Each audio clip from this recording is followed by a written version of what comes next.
Mm-hmm. Anything else? No, that's it. All right.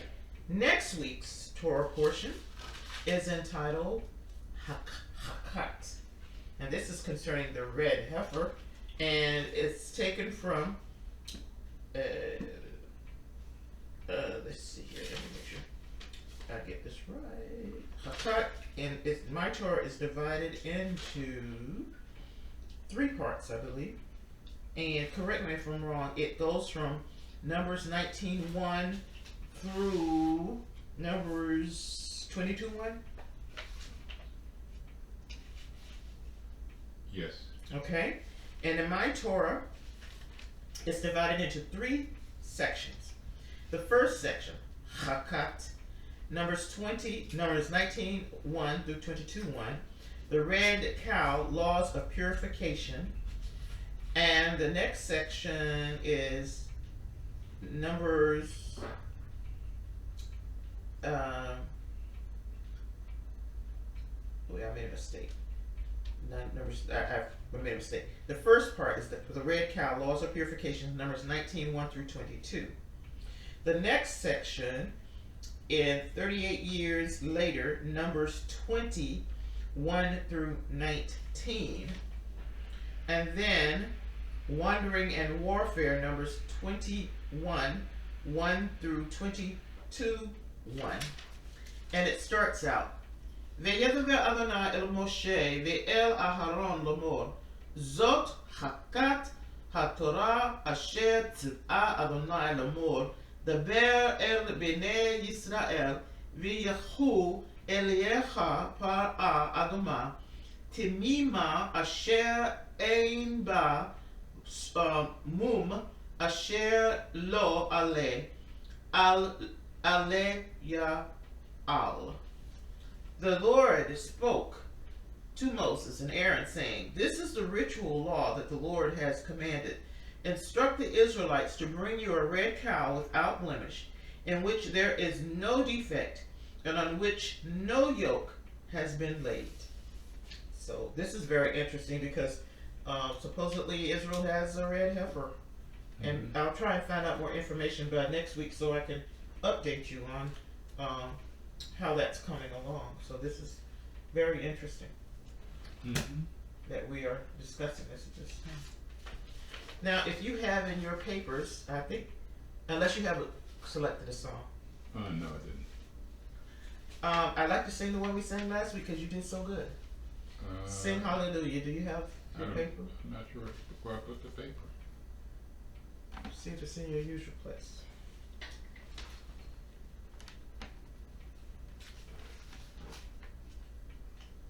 No. Probably,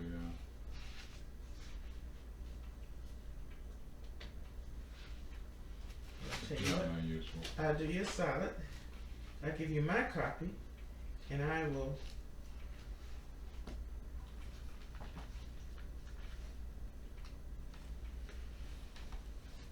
Oh, wait a minute.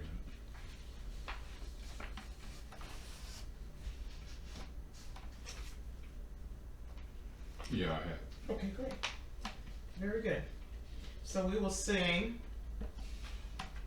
We'll sing together, and then we'll go back, and you will start, and then I will come after you. But we'll do the first time around together, and it's a little different from what's written here, but you'll catch on. Okay? All right. Sing hallelujah to the Lord. Sing hallelujah to the Lord. Sing hallelujah. Sing hallelujah. Sing hallelujah to the Lord. Now you start out and I'll follow after you. Sing hallelujah to the Lord. Sing hallelujah to the Lord. Sing hallelujah to the Lord. Sing hallelujah to the Lord. Sing hallelujah. Sing hallelujah. Sing hallelujah. Sing hallelujah.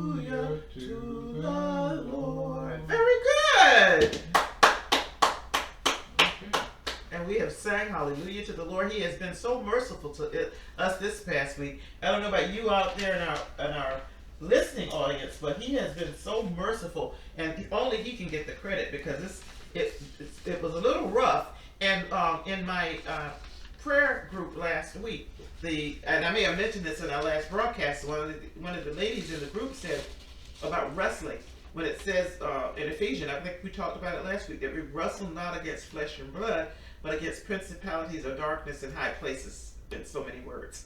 And the wrestling, it said when people wrestle, because you wrestled, John, didn't you, in college? Well, yeah.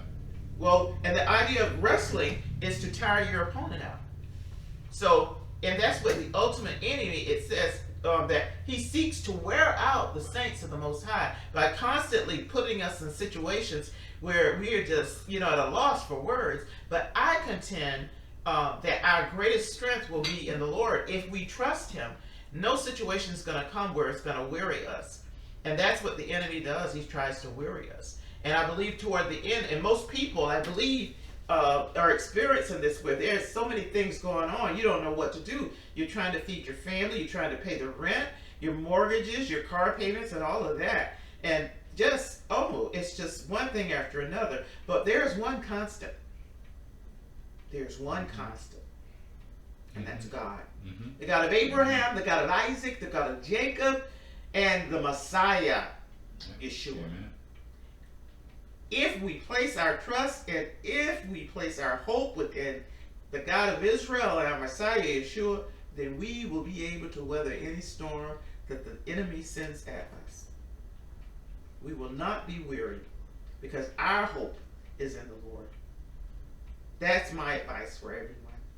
Place your hope in something that's constant, that will not fail you during these last days as we await for our Messiah to return. Place your hope and confidence in his word, in the Torah, and to God, his Torah, and Messiah. And part of that is obeying his Torah.